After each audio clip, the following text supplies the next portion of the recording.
नमस्कार, आप देख रहे हैं न्यूज 18। मैं हूं आपके साथ मेनका चौधरी और बड़ी खबर फर्रुखाबाद से, जहां पर एक ही परिवार के 12 लोग कोरोना पॉजिटिव पाए गए हैं। 2 दिन पहले ही केरल से लौटा है ये परिवार जो कि कोरोना पॉजिटिव है। स्वास्थ्य विभाग ने सभी को क्वारंटीन किया है। एंटीजन के बाद आरटीपीसीआर टेस्ट भी कराया गया। कोरोना पॉजिटिव परिवार में कई बच्चे भी शामिल हैं। थाना कमालगंज क्षेत्र के देवरामपुर गढ़िया ग्राम का ये मामला है। एक ही परिवार के 13 लोग कोरोना पॉजिटिव है और ये सभी 2 दिन पहले ही केरल से लौटे हैं। केरल में कोरोना के मामले अब भी बड़े पैमाने पर सामने आ रहे हैं और इसी बीच जब ये लोग लौटे केरल से, जब इनका एंटीजन टेस्ट हुआ तो वो कोरोना पॉजिटिव पाए गए। आरटीपीसीआर रिपोर्ट टेस्ट भी इनका कराया गया है। एक ही परिवार के ये 12 लोग हैं जिसमें कई बच्चे भी शामिल हैं और सबके सब कोरोना पॉजिटिव हैं। स्वास्थ्य विभाग ने सभी को क्वारंटीन कर दिया है। एंटीजन के बाद आरटीपीसीआर टेस्ट भी कराया गया है।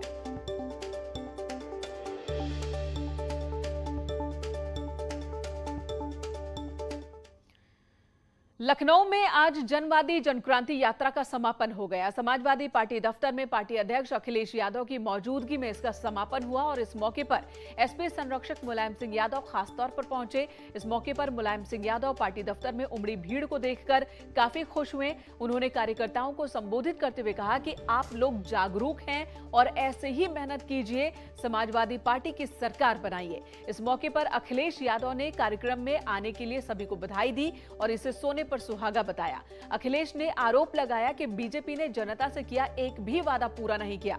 उन्होंने ये दावा भी किया कि राज्य की जनता बीजेपी सरकार से परेशान हो चुकी है और 2022 में बीजेपी को देखना तक नहीं चाहती।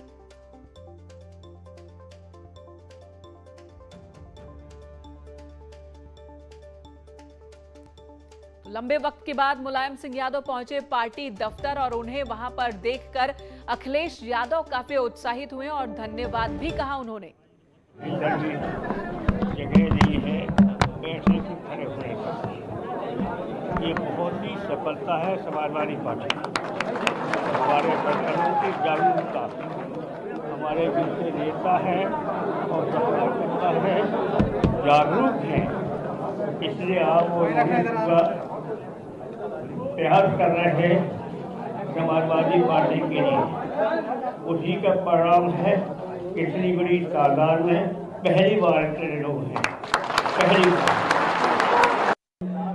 नेताजी का धन्यवाद देना चाहता हूं कि आज वो हमारे बीच में अचानक आकर के इस जनवादी जनक्रांति यात्रा के कार्यक्रम में शामिल होने का काम किया। इसलिए हम और आप सब मिलकर के नेताजी को धन्यवाद देते हैं। मैं बहुत सोच रहा था कि हिंदी में क्या शब्द कहूं कि नेताजी जब आ गए हमारे कार्यक्रम में। हिंदी में मुझे कोई शब्द नहीं मिला, इसलिए अंग्रेजी का ही मुझे बोलना पड़ रहा है कि आइसिंग ऑन द केक। अब हिंदी में कोई अच्छा शब्द हो तो बताओ। सोने पे सुहागा, सोने पे सुहागा। तो हिंदी में शब्द पूछना पड़ा अखिलेश यादव को, लेकिन सोने पर सुहागा, आइसिंग ऑन द केक पिता के यहां पहुंचने पर उन्होंने कही ये बात। यूपी कैबिनेट की मीटिंग में कई अहम प्रस्ताव को मंजूरी मिली है। कैबिनेट ने गंगा एक्सप्रेसवे निर्माण को मंजूरी दी। इसमें 36,230 करोड़ की लागत आएगी। इसके अलावा सरकार ने पीपीपी मॉडल पर 16 मेडिकल कॉलेज खोलने को भी हरी झंडी दी है। कैबिनेट ने ललितपुर में बड़े ड्रग पार्क और बुंदेलखंड में डिफेंस कॉरिडोर को देखते हुए एक बड़ा एयरपोर्ट बनाने की भी बात कही।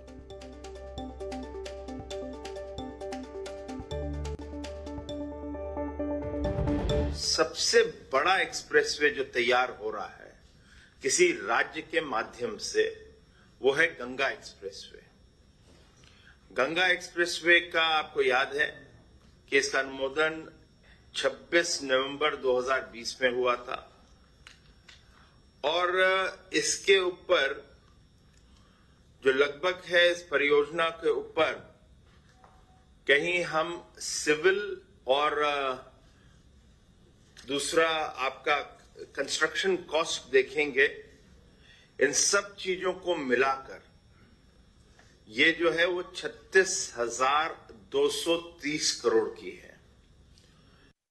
और इसी बीच एआईएमआईएम प्रमुख असदुद्दीन ओवैसी 3 दिनों के यूपी दौरे पर आ रहे हैं। 7 सितंबर को अयोध्या पहुंचेंगे, 8 सितंबर को सुल्तानपुर और 9 तारीख को बाराबंकी जाएंगे। इन जगहों पर शोषित वंचित समाज सम्मेलन में शिरकत करेंगे। लेकिन इससे पहले ही ओवैसी के दौरे के विवादित पोस्टर को लेकर बखेड़ा खड़ा हो गया। पोस्टर में अयोध्या की जगह लिखा फैजाबाद, जबकि सरकार फैजाबाद जिले का नाम बदलकर अयोध्या कर चुकी है।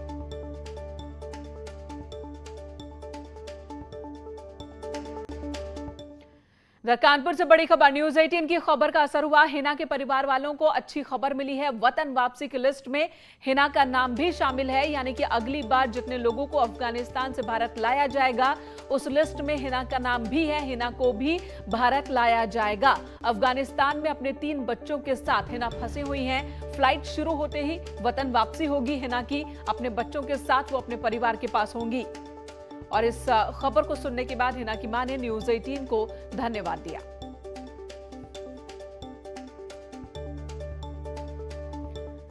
इधर कानपुर में बिक्रूकांड में कार्रवाई हुई है। न्यायिक जांच रिपोर्ट में भी पुलिस दोषी पाए गए हैं कई पुलिसकर्मी। पुलिस की भूमिका संदिग्ध मिली है। 10 सीओ के खिलाफ जांच के आदेश हैं। तत्कालीन डीआईजी अनंत देव तिवारी भी दोषी पाए गए हैं। गैंगस्टर विकास दुबे को पकड़ने गई थी पुलिस की ये टीम। शूटआउट में 8 पुलिस वालों की हत्या हो गई थी।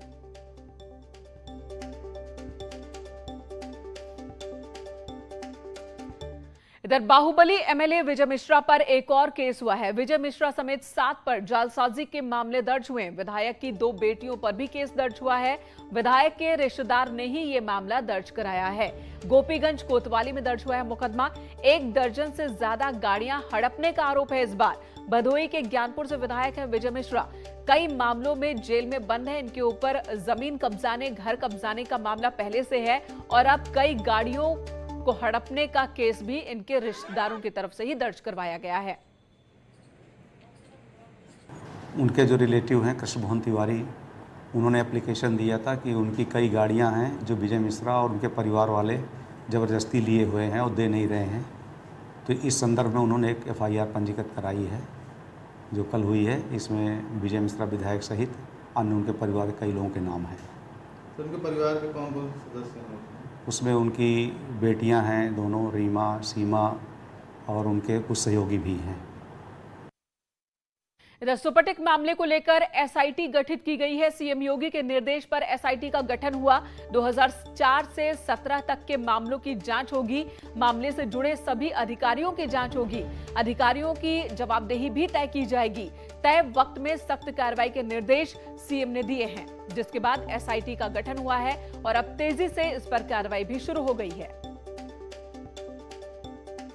उत्तर प्रदेश के मुख्यमंत्री योगी आदित्यनाथ ने बड़ा एक्शन लिया है। सबसे पहले प्लानिंग विभाग के एक मैनेजर को सस्पेंड किया और अब एसआईटी गठित कर दी है।